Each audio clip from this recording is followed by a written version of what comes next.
ایک شخص اندھیری رات میں فجر کی نماز پڑھنے کے لیے گھر سے نکلا۔ اندھیرے کی وجہ سے اسے ٹھوکر لگ گئی اور وہ منہ کے بل کیچڑ میں گر گیا۔ کیچڑ سے اٹھ کر وہ گھر واپس آیا اور لباس تبدیل کر کے دوبارہ مسجد کی طرف چل دیا۔ ابھی چند قدم ہی چلا تھا کہ دوبارہ اسے ٹھوکر لگی اور وہ دوبارہ کیچڑ میں گر گیا۔ کیچڑ سے اٹھ کر وہ پھر دوبارہ اپنے گھر گیا، لباس بدلا اور مسجد جانے کے لیے دوبارہ گھر سے نکلا۔ جیسے ہی وہ اپنے گھر سے باہر نکلا تو اس کے دروازے پر اس کے ایک شخص ملا جو اپنے ہاتھ میں روشن چراغ تھمائے ہوئے تھا۔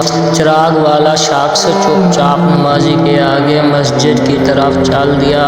اس مرتبہ چراغ کی روشنی میں نمازی کو مسجد پہنچنے میں کسی دشواری کا سامنا نہیں کرنا پڑا۔ وہ حیرت سے مسجد پہنچ گیا۔ مسجد کے دروازے پر پہنچ کر چراغ والا شخص رک گیا۔ نمازی اسے چھوڑ کر مسجد داخل ہو گیا اور نماز ادا کرنے لگا۔ نماز سے فارغ ہو کر وہ مسجد کے باہر آیا تو وہ چراغ والا شخص اس کا انتظار کر رہا تھا تاکہ اس نمازی کو چراغ کی روشنی میں گھر چھوڑ آئے۔ جب نمازی گھر پہنچ گیا تو نمازی نے اجنبی شخص سے پوچھا، آپ کون ہیں؟ اجنبی بولا، سچ بتاؤں تو میں ابلیس ہوں۔ نمازی کی تو حیرت ہی کی انتہا نہ رہی۔ اس اجنبی کی یہ بات سن کر نمازی سوچنے لگا، ابلیس شیطان کیسے مجھے مسجد تک چھوڑ سکتا ہے؟ اس کا کام تو لوگوں کو بہکانا ہوتا ہے۔